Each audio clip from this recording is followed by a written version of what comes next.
Hello and welcome to our final day of videos for the Waimea Rash Guard and Swim Bottom Sew Along. I'm Sharon Aguilar. I'm so glad that you've joined me this week. It's been a lot of fun. So today we're just putting on finishing touches on the rash guard on the top. So we're putting in our neckband and we're hemming our sleeves. And if you did a full length top, we're hemming it. If you've done a crop top, then we're putting in the band. So on the band, you can do the band like it's drafted in the pattern, or you can even substitute another band for it. If you wanted to use the Elevate crop top, it has a little fun crossover band that you could also use on this top. I am just going to demonstrate how to do the one that's drafted in this pattern. If you are going to be using this for some kind of an extreme sport, you're going to be skiing, you're going to be jumping into the water, you're going to be doing a lot of swimming, you might want to think about adding a 1-inch elastic to your band. It's going to help it stay put. I noticed whenever I wore mine that had the crop band and did not have elastic, that when I was done swimming, I was pulling my top back down because it was coming up, because there's not really that much negative ease to make it firm and to stay put on you. So I would consider adding the 1-inch elastic to it. So anyway, so those are our 3 tasks today. It's a really quick and easy day. Tomorrow, you'll just have a catch-up day, and you can also go onto the Green Style Creations Facebook group and comment on my post. Put what you've made for the week, and you'll be entered to win a free pattern to the Green Style shop, as well as $35 to Made Whimsy.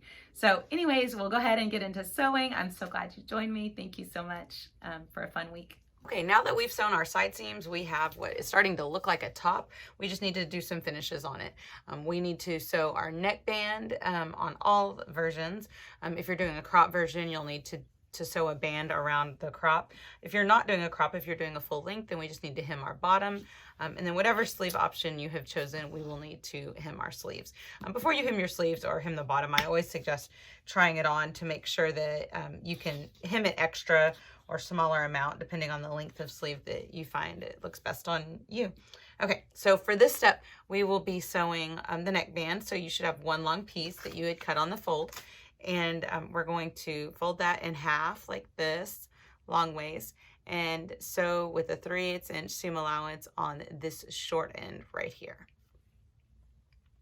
So now that I have sewn my seam on that edge, I'm going to fold mine in half like this to mark my quarter point. So I'm going to line up this seam with the center point that I marked whenever I cut it out, and then I am going to make a mark so I know where these points are, so that when I attach my band, I can stretch it and apply it evenly.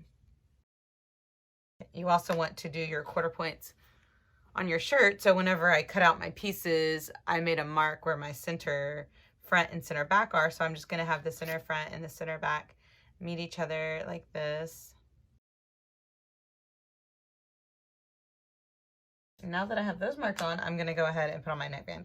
I'm going to turn my shirt inside out to do this, and I'm going to fold my neckband in half this way to where the wrong sides are touching.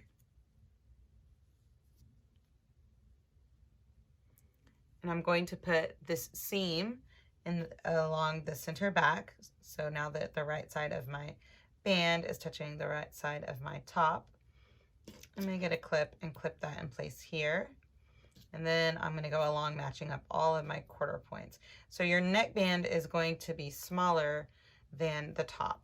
It should be 87% smaller to be exact.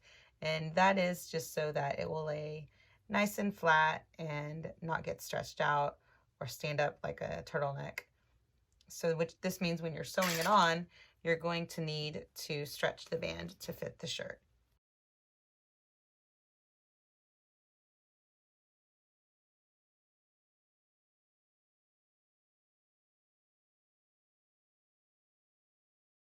Okay, now that I've attached my neckband, I'm just going to top stitch it to the shirt. I'm going to push it down. So I'm going to push the seam down so that it is attached to the shirt like this.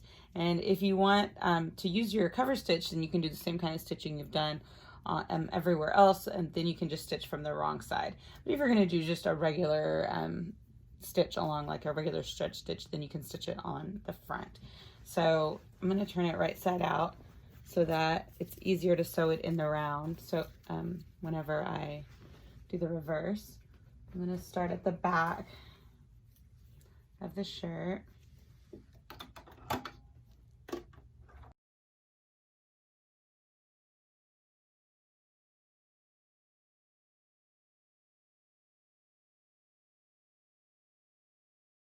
So now I have my neckband installed, and it should lay really nice and flat. And now I'm going to do my hemming. So in order to hem, I am going to just turn it under, probably 3/4 of an inch, or I'll try it on and see how short I want it. And then I'll just fold that down, put some clips along this. You can iron it. If you do iron it, make sure you use a low setting, like for synthetic fabric, so that you do not melt your fabric. And then you're just going to go over that with your cover stitch, and then the same thing for these. The only difference will be if you are doing the cropped hemband, that you'll want to apply that the same way that you did the neckband, by quartering it and doing it right sides to right sides along the bottom.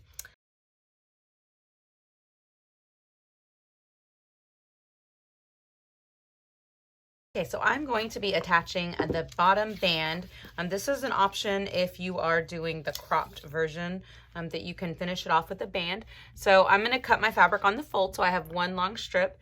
I'm going to put the fold right sides together, and then I'm going to sew with a 3/8 inch seam allowance on one end. Okay, so now that I have my band attached like this, I am going to fold it in half widthwise to where the wrong sides are touching each other.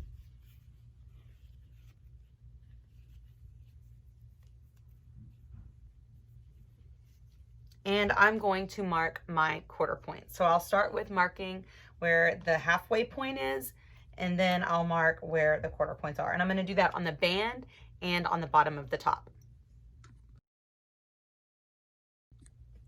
Okay, so the side seam is a center point, so I didn't need to mark. I just needed to mark my halfway point on the front and the back.